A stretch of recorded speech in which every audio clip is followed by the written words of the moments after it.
Future సిటీలో land కొనాలని ఆలోచిస్తున్నారా? అయితే వెంటనే మాకు కాల్ చేసి పూర్తి వివరాలు తెలుసుకోండి. నమస్కారం. కార్తీక పురాణం మనం 11వ అధ్యాయంలోకి వచ్చాం. అయితే ఈ రోజున శనివారము శుద్ధ ఏకాదశి. కార్తీక శుద్ధ ఏకాదశిని క్షీరాబ్ధి ఏకాదశి అంటారు. చాలా ప్రత్యేకమైంది. ఇది హరిబోధిని ఏకాదశిగా చెప్తారు. ఈ రోజున విష్ణుమూర్తి నిద్రలోంచి లేస్తారు. ఈ దేవసేని ఏకాదశి చేసుకున్నాం మనం. తొలి ఏకాదశి ఆషాఢ మాసంలో. ఈ 4 నెలలు యోగముద్రాభిరాముడుగా ఉన్నటువంటి పరమాత్మ ఈ రోజున నిద్రలేస్తాడు. కాబట్టి ఇది చాలా విశేషమైన రోజుగా చెప్పబడుతుంది. పైగా విష్ణువారంగా చెప్పబడేటువంటి శనివారం నాడు అవటం వల్ల ఈ రోజున విశేషంగా విష్ణువాలయాల దర్శనము, తర్వాత ఉపవాసం ఉండటము చాలా ప్రత్యేకమైనవి. మేము ఈ అవకాశాన్ని బట్టి చేసుకోవచ్చు. ఈ రోజంతా ఉపవాసం ఉండి రేపు 12వ రోజు అంటే ద్వాదశి నాడు పారణ చేయటం, తులసీధాత్రి కళ్యాణము అది చేసుకుంటాం. క్షీరాబ్ది ద్వాదశి లేదా చిలుకు ద్వాదశి అట్లా చెప్తారు. చిలుకు ఏకాదశి అని కూడా అంటారు. ఈ ప్రత్యేకమైన ఏకాదశిని సుసంపన్నం చేసుకోండి. ప్రత్యేకమైన రోజు ఉపవాసం ఉండొచ్చు, దానం చేసుకోవచ్చు, దేవాలయ దర్శనం చేయొచ్చు, దీపదానం చేయొచ్చు. పురాణం ఎలాగో మనం వింటాం కాబట్టి చెప్పబడిన ఉత్తమోత్తమ క్రియలన్నిటినీ ఆచరించి ఈ రోజున లభించే పుణ్యాన్ని మీరందరూ సొంతం చేసుకోవాలి. అయితే పారాయణలోకి వద్దాం. ఏం చెప్తున్నారో చూద్దాం. ఈ మందరోపాఖ్యానం చెప్తారు ఇక్కడ. అయితే ఈ కార్తీక మాసంలో అవిసె పువ్వులతో గనక పూజ చేస్తే, విష్ణు పూజ కనుక చేస్తే వాడికి పాపాలు నశించి చాంద్రాయణ వ్రత ఫలితం కలిగిన వాడుగా అవుతాడట వీడు. అయితే ఇంకా చెప్తున్నారు, గరికతోని కుశలతోటి అంటే దర్భలతోటి కూడా హరిని పూజించేవాడు పాప విముక్తుడై వైకుంఠానికి చేరుకుంటాడు. ఇక్కడ ఒక విశేషం ఉందండి. మనం మామూలుగా గరికతోటి పూజ ఎవరికి చేస్తాము? వినాయకుడికి మాత్రమే చేస్తాం. కార్తీకంలో విష్ణువుకి కూడా గరిక పూజ చేయొచ్చు. విభవనామాలు చెప్తాం కదా, కేశవాయ నమః, నారాయణాయ నమః విభవనామాలు చెప్పినప్పుడు మనం గరికని సమర్పించుకోవచ్చు స్వామివారికి. అది కూడా చాలా విశేషమైన ఫలితం ఇస్తుంది. దర్భలతోటి కూడా అంటే ఏవి లభించకపోతే దర్భలైనా పర్వాలేదు, అలాంటి శాస్త్రం కూడా చెప్పబడింది. మనం అవకాశాన్ని బట్టి మనకు బోల్డని పువ్వులు ఉంటాయి, అవి అవసరం లేదు. కానీ గరిక చాలా విశేషము. అవకాశం ఉంటే కార్తీకంలో ఒక్కరోజైనా విష్ణుమూర్తిని విభవనామాలను అర్చించేటప్పుడు పుష్పాలు పెట్టకుండా గరికని సమర్పిస్తే చాలా మంచిది. ఇది కార్తీక మాసం ఒక్కసారి చెప్పబడింది. అయితే ఈ కార్తీకంలో చిత్రమైన రంగులతో కూడిన వస్త్రాలు భగవంతుడికి సమర్పించిన వాడు కూడా మోక్షాన్ని పొందుతాడు. దేవాలయాల్లో వస్త్ర సమర్పణ చేస్తాం కదా స్వామివారికి, అవి మంచి రంగుల బట్టలు, పచ్చటి వస్త్రాలు అట్లాంటివి ఇవ్వచ్చు. శివాలయంలో కూడా మనం వస్త్ర సమర్పణ చేసుకోవచ్చు. అంటే మనము మామూలుగా శివాలయాల్లో పెద్దగా వస్త్ర సమర్పణ చేస్తున్నట్టు కనపడదండి. ఈ ఉజ్జయిన్లోనూ అక్కడ స్వామివారికి ఎన్ని వస్త్రాలు సమర్పిస్తారు అన్నది అభిషేకం చేసి అలంకారం అంతా చేసిన తర్వాత ఎన్నో రకాల వస్త్రాలు, స్వామివారి శేష వస్త్రాన్ని తీసుకెళ్ళి ఇంట్లో బీరువాలో పెట్టుకుంటే మంచిదట. మీరు వెళ్తున్నటువంటి దేవాలయాల్లో వస్త్ర సమర్పణ ఉండి స్వామివారికి సమర్పిస్తామంటే ఒక మంచి అనేక రంగులు కలిగినవి చక్కటివి పట్టుబట్టలు పట్టుకెళ్ళి స్వామివారి మీద ధరింపజేసి సమర్పించి అది తెచ్చుకుని ఇంట్లో పెట్టుకుంటే చాలా మంచిది, కట్టుకోవచ్చు కూడా. అయితే ఇంకేం చెప్తున్నారు, పుష్పమాలల్ని ఉంచేవాడు కార్తీకంలో స్నానం చేసి భగవత్ సాన్నిధ్యంలో మాలలు సమర్పించేవాళ్ళు, పురాణం చెప్పేవాళ్ళు, పురాణం వినేవాళ్ళు పాపాలన్నీ నశింపజేసుకుని పరమపదాన్ని పొందుతారు. ఈ విషయమై ఒక పూర్వగాథ ఉన్నదట. అది వినిన మాత్రంలోనే అనేక పాపాలు పోగొట్టి ఐశ్వర్యాలను ఇస్తుంది. బహు ఆశ్చర్యకరంగా ఉంటుంది. ఇది చెప్తాను వినమన్నారు. పూర్వం కళింగ దేశంలో మందరుడు అనేటువంటి ఒక బ్రాహ్మణ ఆయన ఉండేవాడట. ఈయన స్నానం సంధ్యాదులు విడిచి ఇతరులకి కూలి చేస్తుండేవాడు. ఆయన చేయవలసిన కూలి చేయటం ఏం తప్పు కాదండి, పని చేయటం తప్పని కాదు. అసలు చేయవలసిన విధి ఒకటి ఉంది కదా. బ్రాహ్మణుడు దేశక్షేమం కోరి, లోకక్షేమాన్ని కోరి కొన్ని చేయాలి విధులు. సొంతానికి కూడా అవి అవసరం. స్నానము, సంధ్య, జపతపాదులు అత్యవసరంగా చేయాలి. అవి చేసి నువ్వు ఇంకేమైనా చేయొచ్చు. ఇవి మానేసి అవి చేయకూడదు. ఈ మానేసి ఈయన రకరకాల క్రియలు చేసేవాడు. అయితే ఇతనికి మంచి గుణాలు కలిగినటువంటి సుశీల అనే భార్య కూడా ఉండేది. ఆమె పతివ్రత, ఉత్తమ సాముద్రిక లక్షణాలతో కలిగిందై చక్కగా సౌందర్యవతిగా కూడా అమ్మాయి బాగుండేదట. అయితే ఈ భర్త దుర్గుణపూర్ణుడైనా అతని యందు ద్వేషమునుంచక సేవిస్తూ ఉండేది.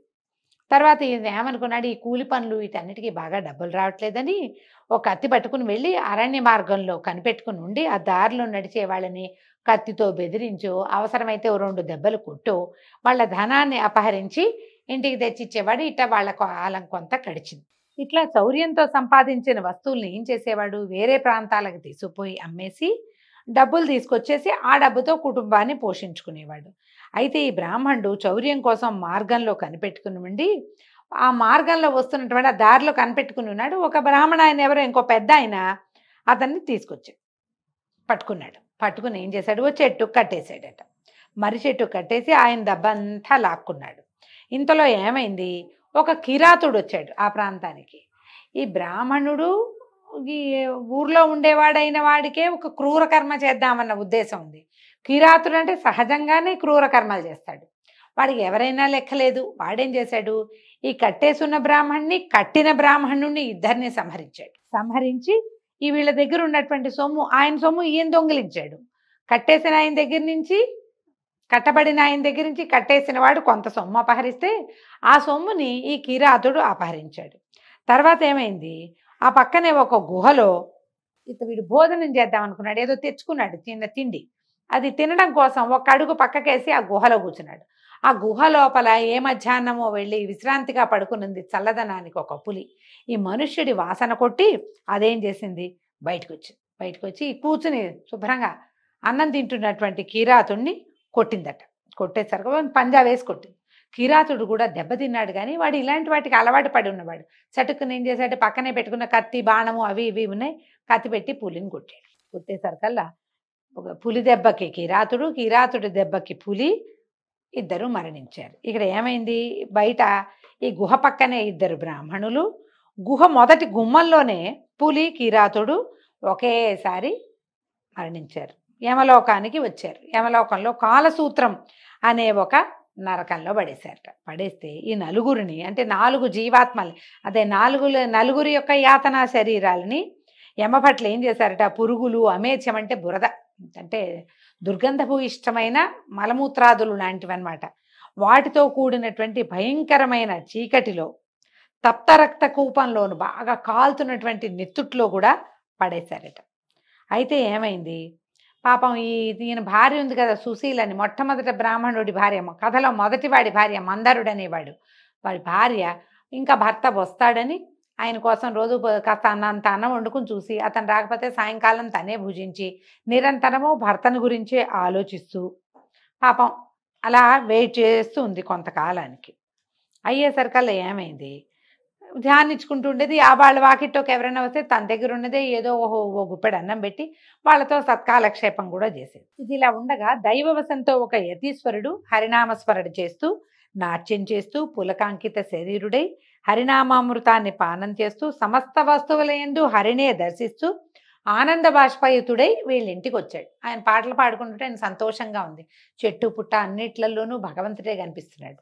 వచ్చి వీళ్ళ వాకిట్లో నుంచుంటే ఆవిడ ఏం చేసింది, సుశీల లోపల నుంచి వచ్చి ఈ యతిని చూసి ఆయనకి ఏదో భిక్ష పెట్టింది. కాస్త పెట్టి, అయ్యా మీరు మా ఇంటికి రావటం వల్ల నేను తరించాను, మీలాంటి వాళ్ళ దర్శనం చాలా దుర్లభంగా లభిస్తుంది, మా ఇంటి వద్ద నా భర్త లేడండి, నేను ఒక్కదాన్నే ఆయన్ని ధ్యానిస్తూ ఉన్నాను అని చెప్పాడు. చెప్పేసరికల్లా ఆయన ఏమన్నాడు, ఈవిడ ప్రియభాషిణి, చక్కగా సౌమ్యురాలుగా ఉండి చక్కగా మాట్లాడుతుంది, సౌమ్యంగా ఉన్న ఆ అమ్మాయిని చూసి, అమ్మాయి ఈ రోజున కార్తీక పౌర్ణమి మహాపర్వదినము, ఈ దినం అంతా సాయంకాలము మీ ఇంట్లో హరి సన్నిధిలో మీ ఇంట్లో పురాణ పఠనం చేస్తాను, పురాణానికి దీపం కావాలమ్మా, నూనె ఉంది నా దగ్గర ఉన్న సంచిలో నూనె ఉందమ్మా, నువ్వు ఒత్తిని చేసి ఇవ్వు అన్నాడు. అనేసరికల్లా ఆవిడ అమ్మాయి సంతోషించి ఏం చేసింది, కాస్త గోమయం తెచ్చి ఇల్లంతా చక్కగా అలికి చక్కగా ముగ్గులు అవి పెట్టి వాళ్ళ ఇంట్లో ఉన్న దూదిని చూసుకుంది. దాంట్లో ఒత్తులు గింజలు అవి ఉన్నాయి. ఈ అమ్మాయి చక్కగా ఒత్తంతా ఈ పత్తి అంతా బాగా విడదీసి గింజలు తీసి పక్కన పెట్టి చక్కగా ఒత్తి చేసింది. చేసి 2 ఒత్తులు చేసి ఈయన దగ్గర యతీశ్వరుడి దగ్గర నూనె ఉందన్నాడుగా, ఇంట్లో నుంచి ఓ పాత ప్రమిద ఏదో తీసుకొచ్చింది. ఆయన నూనె పోసాడు. ఈ అమ్మాయి ఒత్తులు వేసి చక్కగా వెలిగించి స్వామివారికి సమర్పించింది. ఆ దీపము ఒత్తి ఇచ్చినందుకు ఎంత సంతోషం కలిగిందో ఆ అమ్మాయికి. అయితే ఆయన ఏం చేశాడు, ఆ దీపం పెట్టుకుని హరిని పూజించి మనశ్శుద్ధి కోసమే పురాణ పఠనం అండి, పురాణ పఠనం చదవటం మొదలుపెట్టాడు. ఈ అమ్మాయి ఏం చేసింది, చుట్టుపక్కల కొన్ని ఇళ్ళవాళ్ళు ఉంటే వాళ్ళందరికీ ఇంటికి పోయి, ఇవాళ పౌర్ణమిట, ఈ రోజున పురాణ శ్రవణం చేస్తే చాలా మంచిది, మా ఇంటో వాకిట్టో ఒక యతీశ్వరుడు వస్తే ఆయన ఉండమన్నాను. ఆయన పురాణ పఠనం చేస్తున్నాడు.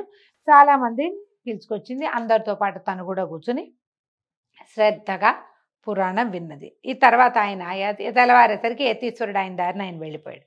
కొంతకాలానికి హరిధ్యానం చేత ఇప్పుడు ఆయన అంతకుముందు ఆవిడ భర్తను ధ్యానిస్తూ ఉండేది బుద్ధిమంతురాలుగా. ఈ యతీశ్వరుడు వచ్చి హరిధ్యానాన్ని ఆయన ఏదో పాట పాడాడు.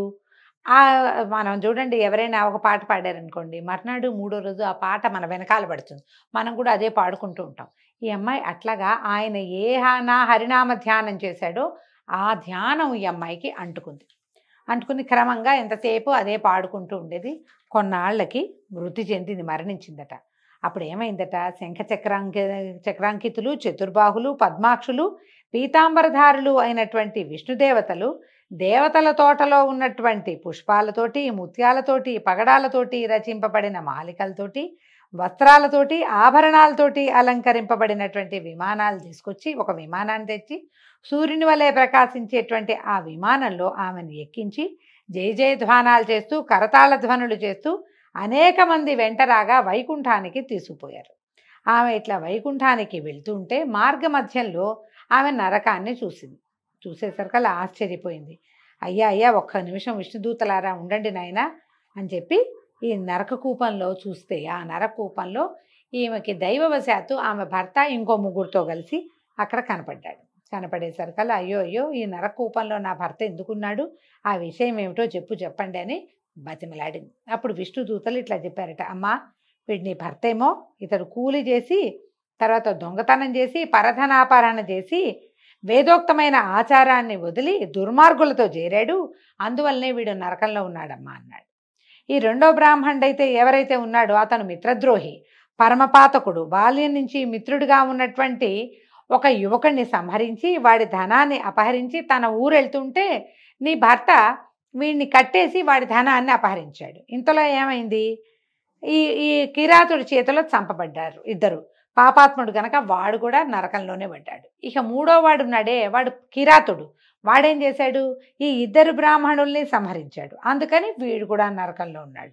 తర్వాత ఏమైంది, ఈ పులి ఉన్నది కదా, ఈ పులి కిరాతుడిని చంపింది, అది కూడా ఇక్కడే ఉంది. ఈ పులి కూడా కిందటి జన్మలో ఏమిటి, ఒక ద్రావిడ బ్రాహ్మణుడు ద్వాదశి నాడు భక్ష్యాభక్ష్య విచారణ చేయక తైలాన్ని భుజించాడు. అందుకని వాడికి కూడా నరకం వచ్చిందమ్మా. వీళ్ళు నలుగురు ఒకసారి చచ్చిపోయేసరికి నలుగురికి ఒకే నరకము ఒకే సమయంలో లభించింది. వీళ్ళు నరకయాతల్ని పొందుతున్నారు అనేసరికల్లా అప్పుడు ఈవిడ అడిగిందట ఈ సుశీల అనే అమ్మాయి, అయ్యా మీరు ఏ పుణ్యం వలన నరకం నుండి విముక్తులవుతారు, వీళ్ళు ఏం చేస్తే వీళ్ళకి విముక్తి వస్తుంది అని అడిగేసరికల్లా దూతలు అన్నారట, అమ్మ కార్తీక మాసమందు నీ చేత చేయబడినటువంటి పుణ్యంలో పురాణ శ్రవణ ఫలితం ఒకటి ఉంది కదా, నువ్వు దీపం పెట్టావు అది నీకు ఉంచుకో, కానీ పురాణ శ్రవణం చేసావు దానికి ప్రత్యేకమైన ఫలితం ఉంది కదా, దాన్ని నీ భర్తకి ఇవ్వు, దానివల్ల అతడు విముక్తుడవుతాడు. ఈ పురాణ శ్రవణానికి దీపానికి నువ్వు సమర్పించిన ఒత్తిచ్చావు, నువ్వు ఆ ఒత్తి పుణ్యాన్నేమో కిరాతుడికి వ్యాఘ్రానికి ఇవ్వు, వాళ్ళిద్దరు కూడా విముక్తులవుతారు. తర్వాత ఇంకా ఏం చేశాను, పురాణ శ్రవణం కోసం ఇల్లు వెళ్ళావు, అందరిళ్ళకి వెళ్ళి మీరందరూ రండని వాళ్ళందరూ కూడా పురాణం వినడానికి కారణమయ్యావు, అది ఇంకో పుణ్యం. ఆ పుణ్యాన్ని ఈ వీడెవడో ఉన్నాడు కదా కృతఘ్నుడు, స్నేహితుడి డబ్బా అపహరించి ఈయన కిరాతుడి చేతిలో చచ్చిపోయాడు, అతడికి ఇస్తే కనుక వాడు కూడా ముక్తులవుతాడమ్మా. ఇట్లు ఆయా పుణ్యదానాల వల్ల వాళ్ళు విముక్తులవుతారనేసరికల్లా ఆమె ఆశ్చర్యపోయిందట బ్రాహ్మణ స్త్రీ. ఆయా పుణ్యాలని సమంత్రకంగా వారికి నలుగురికి దానం చేసింది. దానివల్ల వాళ్ళు ఏం చేశారు, నలుగురు కూడా ఆ నరకం నుంచి విముక్తులయ్యి దివ్య విమానాలకి ఆ స్త్రీని కొనియాడుతూ మహాజ్ఞానులు పొందేటువంటి ముక్తి పదానికి చేరుకున్నారు. కాబట్టి కార్తీక మాసమందు పురాణ శ్రవణము చేసేటివాడు హరిలోకంలో ఉంటాడు.